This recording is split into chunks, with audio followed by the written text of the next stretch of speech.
Hi friends, இன்றைக்கி வீடியோவில் நம்ம பார்க்க போகிற ரெசிபி என்னென்னு பார்த்தீங்கன்னா முட்டை குழம்பு தாங்க செய்ய போகிறேன். வாங்க ஃப்ரெண்ட்ஸ், எப்படி செய்யலான்னு சொல்லிட்டு வீடியோவில் போய் பார்க்கலாம். இப்போ ஒரு கடாயில் தேவையான அளவுக்கு எண்ணெய் ஊற்றி காய வச்சுருக்குறாங்க. இதில் அரை ஸ்பூன் அளவுக்கு சீரகம், அரை ஸ்பூன் அளவுக்கு சோம்பு, இது ரெண்டுத்தையும் சேர்த்துட்டு நல்லா வெடிக்கட்டுங்க. இப்போ இது கூடவே 1/4 ஸ்பூன் அளவுக்கு மிளகு எடுத்துருக்குறாங்க. மிளகையும் சேர்த்துக்கலாம். சேர்த்துட்டு வெங்காயம் ஒரு 15, பூண்டு பல் ஒரு 7லேருந்து 8 வரைக்கும் நல்லா இடிச்சிட்டு சேர்த்துருக்குறாங்க. அதையும் சேர்த்துட்டு நல்லா வதக்கிக்கலாங்க.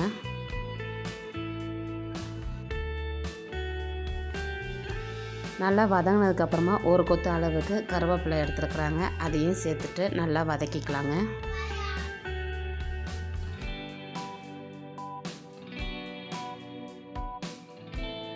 இப்போ நல்லா வதங்கினதுக்கப்புறமா 2 பச்சை மிளகாவை எடுத்துக்கிறாங்க. அதையும் சேர்த்துட்டு நல்லா வதக்கி விட்டுருக்கலாங்க.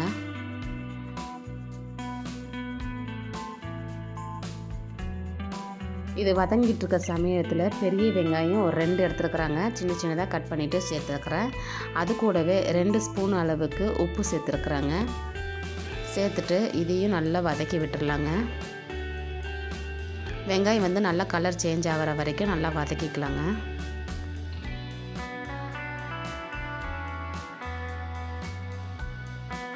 இப்போ பாருங்கள், வெங்காயம் நல்லா வதங்கி வந்திருக்குது.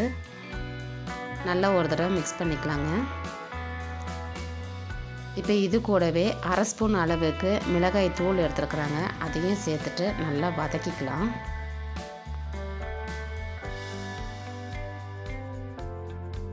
இப்போ மிளகாய் தூள் வதங்கினதுக்கப்புறமா 1 ஸ்பூன் அளவுக்கு இஞ்சி பூண்டு பேஸ்ட்டு சேர்த்துருக்குறாங்க. அதையும் சேர்த்துட்டு நல்லா வதக்கிக்கலாங்க. பச்சை வாடை போகிற வரைக்கும் நல்லா வதக்கிக்கலாம். இது கூடவே மீடியம் சைஸ் தக்காளி 2 எடுத்துருக்குறாங்க. அதையும் சேர்த்துட்டு நல்லா அரைச்சிட்டு பேஸ்ட்டாக எடுத்துகிட்டு வந்திருக்கிறேன். அதையும் நம்ம சேர்த்துக்கலாங்க.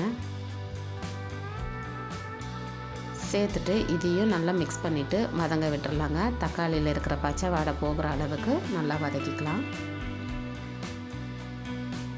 இப்போ இதுவும் நல்லா வதங்கி கொதிக்கிற நேரத்தில் வீட்டு மசாலா 1.5 ஸ்பூன் அளவுக்கு எடுத்துருக்குறாங்க. அதையும் சேர்த்துட்டு 1/4 ஸ்பூனுக்கு கொஞ்சம் மேலே மஞ்சத்தூள் சேர்த்துருக்குறாங்க. அதையும் சேர்த்துட்டு நல்லா வதக்கிக்கலாம்.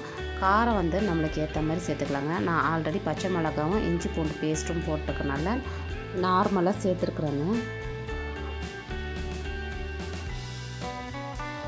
இப்போ இது கூடவே தேவையான அளவுக்கு தண்ணி சேர்த்துருக்குறாங்க. தண்ணி சேர்த்துட்டு ஒரு தடவை நல்லா கலந்து விட்டுக்கலாங்க.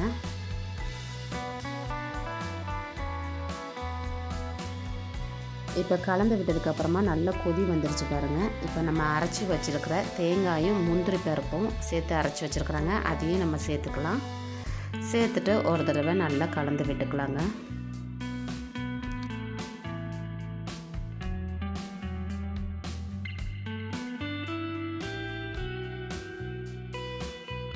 இப்போ பாருங்கள், நல்லா கலந்து விட்டுட்டு கொதிக்க வச்சாச்சு.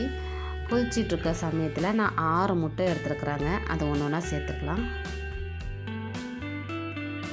இந்த முட்டையை நம்ம திருப்பி எதுவும் விடக்கூடாதுங்க. அப்படியே இருந்துட்டு ஸ்லிம்மில் வச்சுட்டு ஒரு 15 நிமிஷம் போல் நல்லா வேக விட்டாலே முட்டை நல்லா வெந்து ரெடியாக இருக்குங்க. இப்போ முட்டை எல்லாத்தையும் நான் உடச்சி ஊற்றிருக்குறேங்க. ஊற்றிட்டு மூடி போட்டுட்டு ஒரு 15 மினிட்ஸ் போல் நல்லா வேக விட்டுறலாங்க. இப்போ 15 நிமிஷம் கழிச்சதுக்கப்புறமா ஓப்பன் பண்ணி பார்க்கலாங்க. பாருங்கள், நல்லாவே வெந்து வந்திருக்குது.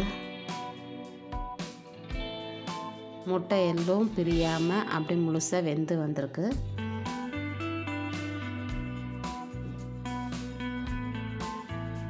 அவ்வளோதாங்க. இப்போ இது மேலேயே கொஞ்சமாக கொத்தமல்லி தழை எடுத்துருக்குறாங்க. அதையும் நம்ம சேர்த்துக்கலாம். இப்போ வேறு ஒரு பாத்திரத்துக்கு நம்ம மாற்றி எடுத்துக்கலாங்க.